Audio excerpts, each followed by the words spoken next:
Letícia e eu agora, gente, vamos fazer uma entrevista super importante sobre esse tema. Agora a gente vai detalhar todo o processo político e também a parte econômica com Marcos Barbosa Pinto, secretário de Reformas Econômicas do Ministério da Fazenda. Boa noite, secretário. Seja muito bem-vindo mais uma vez a Poder e Mercado. Segunda vez já que o senhor participa com a gente tratando desse assunto, né? Já esteve aqui com a gente quando o processo ainda estava iniciando, agora retorna aqui quando está concluído. Secretário, eu quero falar um pouco do processo político e também da importância econômica. Foi aprovado por unanimidade, sem nenhum destaque, sem nada que comprometesse o ajuste fiscal do governo. Eu queria entender esse processo. Como é que vocês conseguiram chegar nisso num momento de tanta atribulação dentro do Congresso Nacional, com o governo com uma base fragilizada? Olha, eu acho que eu acredito muito no poder de convencimento das boas ideias, né? A gente tentou desenhar um projeto, fazer uma arquitetura de um projeto que resistisse às críticas, que fosse justo do ponto de vista fiscal, que eliminasse as dúvidas do mercado sobre responsabilidade fiscal, mas que ao mesmo tempo desse um benefício para a população de forma justa. E a gente travou essa batalha, sobretudo na opinião pública. A gente foi para a imprensa, foi para o debate público muito qualificado para mostrar para a população que o benefício para 20 milhões de pessoas era justo, não era nenhum absurdo, não era nada eleitoreiro, e por outro lado a gente conseguia pagar essa conta fazendo com que as pessoas que ganham mais de 1 milhão de reais no Brasil paguem um pouquinho mais de imposto. Elas vão continuar pagando menos que a maioria da população, mas vão pagar um pouquinho mais. Então acho que o que a gente teve ontem foi um dia histórico. Não só porque a gente conseguiu dar um benefício dessa magnitude para 20 milhões de pessoas, mas que a gente fez isso com responsabilidade fiscal, tributando um pouco mais os mais ricos, dando um passo único na direção da progressividade tributária e, por fim, a gente conseguiu aprovar isso por unanimidade, o que é raríssimo nesse ambiente polarizado que a gente tem hoje. Letícia? Secretário, boa noite. A oposição, ao longo dos últimos meses, e principalmente das últimas semanas, falava que ia encontrar uma maneira de retirar a compensação no projeto, que ia jogar uma bomba fiscal para o governo. Não foi isso que a gente viu, mas a gente não viu isso acontecer muito porque o relator do projeto era o Arthur Lira, que é um homem de mão muito forte ali na Câmara. Na semana que vem, os senhores têm um outro desafio, que é a MP 1303. E a oposição está dizendo agora que vai jogar essa bomba, que quer jogar essa bomba fiscal, que não virou essa semana no imposto de renda, para a semana que vem. Então, como que o governo, os senhores estão encontrando uma maneira de desativar isso antes que este problema chegue e caia no colo do governo, secretário? Letícia, só antes de passar para o secretário, pode explicar para quem nos acompanha que MP é essa que você se referiu? A MP que lá atrás o governo fez uma mudança com o IOF, aí deu uma grande confusão com o mercado, aí foram buscar uma outra maneira de aumentar o que? A arrecadação. O governo precisava arrecadar mais. E a oposição fincou o pé, a oposição e o Centrão também, né? Não dá para deixar isso só na conta da oposição. Dizendo que o governo só sabia arrecadar, que precisava cortar gastos. Gastos do executivo, porque o legislativo também nunca está disposto a cortar seus próprios gastos. Acho que é sempre importante a gente lembrar isso. Aí fizeram uma medida provisória, fazendo umas alterações legislativas, e essa medida provisória está para caducar na semana que vem. Então, o Congresso precisa analisar e encontrar um caminho, e agora eles estão querendo jogar essa bomba fiscal para o governo federal, dizendo, olha, não vamos aprovar isso daqui. Aí, queria entender um pouquinho melhor do secretário como que vai ser essa solução. Não, eu queria, com certeza, a condução do presidente Arthur Lira foi fantástica. Ele fez um trabalho de conversa, de negociação muito, muito, muito bem feito e foi importantíssimo. Mas eu não gostaria de deixar de destacar a atuação do presidente Hugo Motta, porque foi ele, à mesa, quem deferiu todos aqueles destaques para votação em separado e forçou com que a votação acontecesse como ela tem que acontecer. Das medidas juntas, a medida de isenção, da redução do imposto, junto com a compensação. Você não pode votar simplesmente a bondade sem explicitar o custo disso político e também não pode simplesmente eliminar as compensações. Então, acho que a votação foi bem feita, estruturada. graças ao trabalho não só do presidente Arthur Lira, como do presidente Hugo Mota. Sob a MP 1303, a gente vem num processo de negociação que já dura semanas. E estamos evoluindo, e a gente não está deixando de conversar com ninguém. A gente está conversando com o setor agrícola, a gente está conversando com a oposição, a gente está conversando com os deputados da base, com os deputados mais de centro, independentes, e a gente está muito confiante que a gente vai chegar na terça-feira com um acordo. Esse acordo está muito próximo, que a gente vai chegar na terça-feira com um acordo em tempo para votar a MP nas duas casas, antes que ela expire na quarta-feira.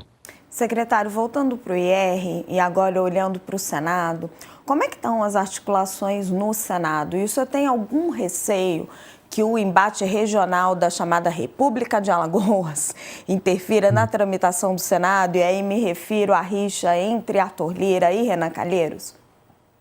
Olha, eu já estive com o senador Renan Calheiros e eu tenho uma convicção de que ele sempre vai colocar o Brasil e o interesse popular acima de eventuais disputas regionais, como, aliás, todo o Congresso fez ontem, votando por unanimidade a proposta. Então, a gente não tem temor nenhum nesse sentido. E, na verdade, a gente tem muita tranquilidade, porque o senador Renan já foi relator e o Senado já aprovou um texto muito similar ao que foi aprovado na Câmara ontem. Então, a gente espera que a mesma linha vai ser seguida agora. A gente ainda tem um tempo para aprovar a medida e que a gente vai conseguir aprovar no Senado sem problemas e que essas eventuais disputas regionais não vão interferir no processo. Letícia? Pelo que eu tenho apurado também, o senador Renan, o plano no Senado é fazer ajustes redacionais, não interferir, não mudar o mérito da proposta do imposto de renda, aprovar isso rápido, em questão de semanas já vai estar tudo resolvido e enviado para a sanção do presidente da República, que é fechar esse assunto de maneira bem rapidinha.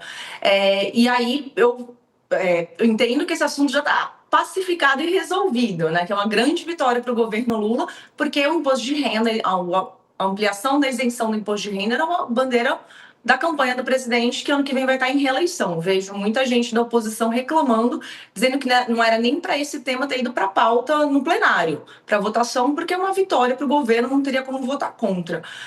E aí eu me preocupo um pouco com essas outras questões, porque agora o Congresso vai ter que olhar para frente para essas outras pautas relacionadas à economia, né? A gente tem um imbróglio ali na Comissão Mista de Orçamento, vai ter que ter aprovação da GLDO, tem um monte de coisa pendente e vai precisar de muita conversa do governo federal, dos senhores do Palácio do Planalto ali. Existe espaço para isso, porque há um amor muito grande, até mesmo por essas questões todas de colocar, puxando aquela campanha que o governo fez em junho, julho, ali de taxação BBB, de aumentar imposto para o pessoal mais rico, de justiça social, né? A gente viu muita reclamação ali no Congresso. Essa MP é algo que me chama a atenção, essa MP que está para a semana que vem, e essas outras questões fiscais que tem até o fim do ano. Qual que é o caminho para resolver isso tudo, secretário? Olha, realmente o nosso trabalho não é simples, a gente não tem nem tempo de comemorar a vitória do IR, a gente já tem que se preocupar com a MP 303, que é muito importante para o equilíbrio fiscal. E eu queria ressaltar um ponto importante. Essa MP surgiu de um acordo com os líderes, para que a gente flexibilizasse diversas das medidas de arrecadação que estavam no decreto do IOF. Então, e esse caminho foi sinalizado e foi acordado numa reunião de líderes. Então, o governo adotou esse caminho, as medidas que estão na MP 303, elas não surgiram só do governo, elas foram consensadas que esses temas deviam ser colocados em discussão com a própria Câmara. Então, acho que isso nos ajuda. Também nos ajuda o fato de a MP 303 ela ter medidas de arrecadação, mas ela também tem medidas que o próprio presidente Hugo Malta tem cobrado com razão do governo de controle de gastos. Então, você tem lá medidas relativas ao seguro-defeso, relativas aos gastos com a licença médica, você tem medidas lá com relação à inclusão do programa Pé de Meia dentro do orçamento, que são importantes, além das medidas de arrecadação. E você tem ali na MP 303 também uma completa reformulação do sistema tributário no que tange a aplicações financeiras. Isso tem um ganho de eficiência para o sistema financeiro muito grande. Então a gente não está tratando ali só de arrecadação, a gente está tratando de temas que são importantes para o Estado brasileiro no longo prazo. E as conversas vêm sendo feitas, eu tenho participado delas, é natural que a oposição ressalte a dificuldade em aprovar, mas pelas conversas que a gente tem tido, óbvio que a gente vai fazer concessões, nada vai sair do jeito exatamente como a gente queria, mas a gente tem muita confiança, até pelo exemplo que a gente teve na votação do IR na quinta-feira, ontem, que a gente vai conseguir aprovar a MP 303. E daí, obviamente, não vamos ter nem tempo de comemorar, já temos outros projetos depois para seguir na Secretário, luta. entrando um pouco no mérito do que foi aprovado ontem, né? A gente conseguiu corrigir a tabela do IR, que estava historicamente defasada, né? Foi ali para os R$ 5.000, mas já era uma defasagem histórica. E agora vamos taxar ali os 10% a partir do limite ali de R$ 1.200.000, se eu me corrijo se eu estiver dando alguma informação errada, os dividendos anuais, mas o senhor mesmo disse que essas pessoas, os milionários no Brasil, vão continuar pagando menos imposto proporcionalmente do que as pessoas mais pobres. O que eu queria entender é o quanto a gente conseguiu reduzir ontem de desigualdade tributária no Brasil e quais têm que ser os próximos passos, porque, pelo que o senhor mesmo falou, é um problema que continua em aberto. Assim, às vezes eu ouço as pessoas falarem, não, a gente está tratando aqui de tributação de super ricos como se os ricos fossem passar a pagar mais do que os mais pobres. Não, a gente está muito longe disso. Mesmo com esse novo imposto mínimo, os ricos no Brasil vão continuar pagando menos em proporção da renda do que os mais pobres. O qual menos, secretário? O qual menos? A gente consegue explicar isso para as pessoas? Antes da medida, os milionários em dólares, saiu um estudo recente feito com todos os dados da Receita por pesquisadores internacionais. E os números são assustadores. Em média, o brasileiro paga 40% de impostos, somando todos os impostos. A gente não percebe isso porque os impostos estão embutidos nos preços dos produtos, ou estão retidos na fonte, na folha de pagamento, por exemplo. Agora, quando você vai falar dos milionários em dólares, pessoas que ganham mais de $1 milhão por ano, portanto, algo em torno de 5,5 milhões de reais por ano, essas pessoas pagam cerca de 20% só da sua renda de imposto de renda. É metade do que o brasileiro médio paga. Com esse novo imposto mínimo, é provável que isso passe para 30% da renda, algo como se o imposto tiver a efetividade que a gente imagina, a gente chega a 30%. Mas ainda vão pagar 25% a menos de imposto como proporção da renda do que os mais pobres. A gente tem um longo caminho nessa agenda de igualdade e de justiça tributária. Deixa eu entender direito o cálculo então, secretário. Os 40% continuam iguais. Os mais pobres continuam pagando 40% da renda. E os mais ricos... talvez um pouco menos. Um pouquinho menos. E os mais ricos passaram de 20% para cerca de 30%. É isso, a desigualdade continua.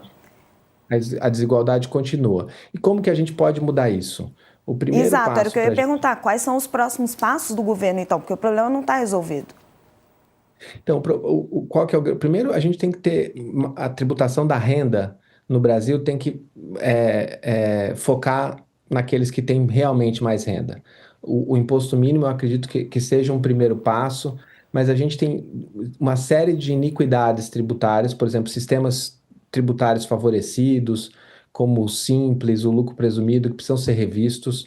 A gente tem uma série de benefícios fiscais que são dados só para os mais ricos, que a gente precisa rever, de forma que os ricos paguem mais imposto de renda do que pagam hoje. Além disso, é muito difícil fazer justiça tributária com imposto sobre consumo. E a maior parte da nossa arrecadação vem de impostos sobre consumos, aqueles que são embutidos no preço dos produtos. Então, o que a gente tem que fazer no longo prazo é diminuir a alíquota desses impostos sobre consumos, o que significa a gente diminuir a alíquota do IVA que a gente criou na reforma tributária, desse novo imposto, e aumentar a alíquota do imposto de renda. Só assim a gente vai ter justiça tributária. Imposto sobre grandes fortunas é algo que está na agenda do governo Lula, secretário? Olha, o imposto sobre grandes fortunas, eu acho que é uma discussão muito mais de longo prazo. Pelo seguinte, nos países desenvolvidos, o imposto de renda faz um papel no sentido de progressividade, justiça tributária, muito maior do que faz no Brasil. A gente devia investir mais na agenda de reformar o imposto de renda e torná-lo realmente progressivo. Se a gente conseguisse fazer com que os ricos pagassem a mesma coisa que os pobres no imposto de renda, a gente já reduziria bastante essa desigualdade. E além disso, a gente tem que diminuir imposto sobre consumo e aumentar imposto de renda para chegar num padrão mais próximo dos países desenvolvidos. Quando a gente chegar no padrão dos países desenvolvidos, aí acho que vale a pena a gente discutir imposto sobre grandes fortunas. Até lá, eu acho que a gente tem muito trabalho a fazer. Letícia, querida, se você quiser me interrompa, entra na entrevista, entra com perguntas. Secretário, o senhor tem muitas atribuições aí, né? Reformas econômicas é um título enorme. Ontem foi uma grande vitória, que vai ser importante para o presidente Lula na eleição, mas estamos em outubro, falta um ano de governo. O que está aí na sua agenda para os próximos meses? Olha, a gente tem um trabalho nos próximos meses de aprovar uma série de reformas microeconômicas que estão andando ao longo desses últimos 2 anos e que a gente quer encerrar até o final desse ano. Tem uma reforma da lei de falências que é muito importante para o crédito, para a gente reduzir taxa de juros. A gente tem a lei de proteção aos investidores no mercado de capitais. A gente teve nos últimos anos vários casos de fraudes contábeis e abusos de poder de controle. Então a gente precisa aprovar essa lei. A gente tem na pauta do Senado agora uma lei de proteção ao consumidor de produtos financeiros, que é muito importante. Então a gente tem uma agenda muito extensa. Não faltam reformas a ser feitas. Eu costumo brincar que tem muito cano entupido na economia brasileira e a gente está aqui fazendo um trabalho de encanador, desentupindo esses pequenos canos para que a economia possa funcionar melhor. Secretário, só para, juntando isso que o senhor estava colocando agora, o ministro Fernando Haddad, ele tem a pauta de justiça social é algo que tem permeado a gestão dele, né? Então, como a Raquel colocou, a taxação de grandes fortunas, o governo brasileiro, por meio do Ministério da Economia, tem levado essa pauta nos fóruns internacionais, tem defendido isso. E a gente vê aqui no Brasil uma grande parte no Congresso reclamando que a única medida que o governo Lula sabe fazer na área econômica é aumentar imposto. Então, de que forma que... E aí, quando a gente vê algumas dessas últimas... no caso, não do imposto de renda, porque está diminuindo para um grupo, mas também está aumentando para outro.